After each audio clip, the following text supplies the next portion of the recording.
Let's continue this discussion with Mark Heywood. He's a veteran health and human rights activist and joins us now via our video link. And Mark, our conversation today comes about 5 days or so after the health minister held a briefing that lasted almost an hour, if not longer, where he was at pains to explain that the HIV program is not collapsing despite Donald Trump's withdrawal of aid. With that in mind, how optimistic are you that whatever plans he announces today will in fact help sustain that campaign? Good morning. Well, first of all, let me say that, I respectfully disagree with the health minister.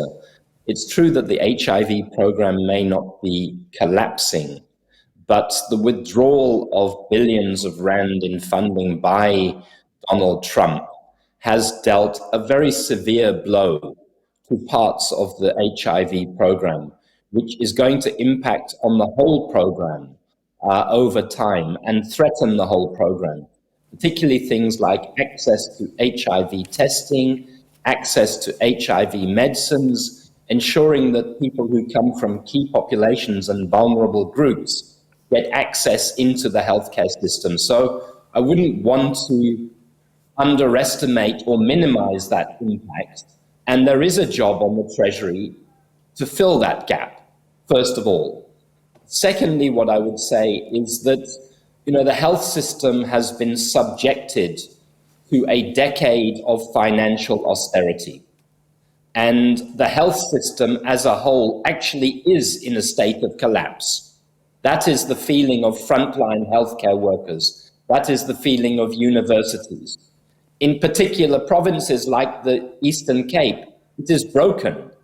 People are not getting their cancer medicines. People are dying of preventable diseases. They're not getting operations that they need. Now, in the version 2 of the budget and version 1, the finance minister recognized that the healthcare system cannot bear any further suffocating and allocated a further 28 billion rand this year to the healthcare system. And I hope that that stays. And I think that if that money is not there this time round, then it presents us with a very, very difficult and dangerous situation for public health. Yeah, I remember the former health ombudsman saying that the Eastern Cape's health department is an embarrassment, but I just want to get a sense of where your point of diversion is with the current health minister, Mark, because my understanding is that he wasn't really saying that everything is going as ideally as it should, but the point that he was trying to make is that it's not at the extent at which had been previously suggested. I mean, is that the sentiment that you are finding is misleading? And those are my words, of course, not yours. Yes, it is misleading. Look, we have the biggest HIV program in the world. We have nearly 6 million people on antiviral treatment. We have 8 million people in this country living with HIV. The problem of HIV is far from over. We still have hundreds of thousands of infections every year. We cannot risk or afford to damage that ecosystem. The damage that has already occurred is that HIV testing has stopped in certain places like Johannesburg. People are unable to get their medicines. Certain key groups and populations are unable to get their medicines. Critical healthcare workers have lost their jobs. That is a dangerous and damaging situation that we need to correct. And it is incumbent on the government as a whole and the Treasury to step in and to fill that gap in consultation with healthcare workers and civil society. Yeah. I remember the minister making mention of a campaign, I think that's aiming to reach about 1.1 million people by December of this year. Is something like that going to help? Well, it's very important. It is a campaign to get 1.1 million more people onto treatment because we still have a treatment gap. Remember that if you live with HIV, you should be on treatment.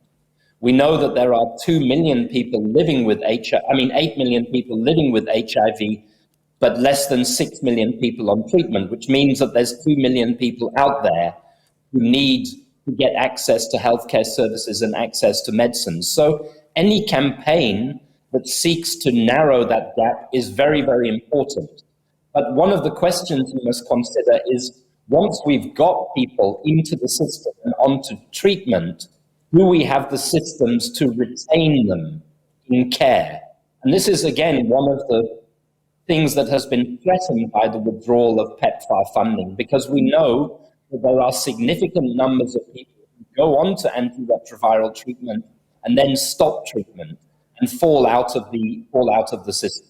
So yes, it's important, but in some ways it underlines precisely why we need to repair the damage that Donald Trump has inflicted on us. Yeah. And I don't know, it's still not really clear what that really looks like, repairing that damage from where I'm sitting. Because part of what the minister, for example, has said is that, Donald Trump has taken what belongs to his country. And that suggested to me that South Africa then needs to find its own sustainable way of at least making sure we don't lose the gains that have already been made. What does that look like in your mind? And how can the finance minister contribute in this budget?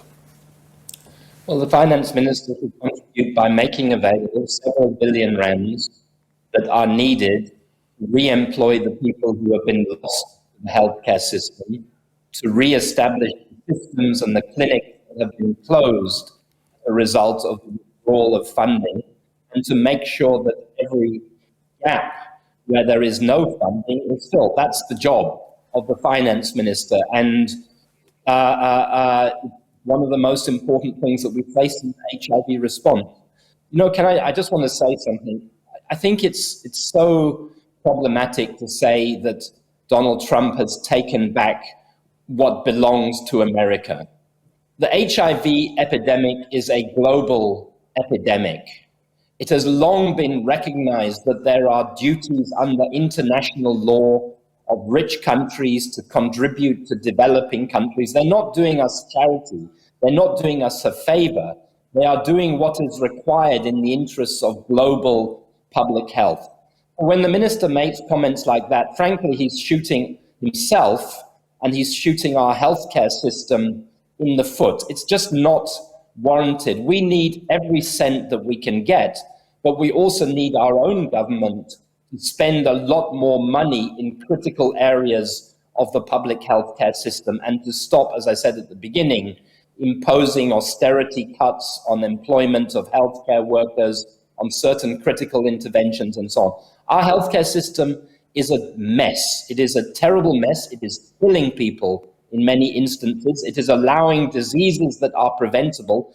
And the irony is that by underinvesting in health, we actually create additional financial costs on the healthcare system, but also on society as a whole, which, as your previous speaker was saying, at the end of the day, those additional costs end up being carried by the poorest of the poor, deepening inequality and social polarization and instability.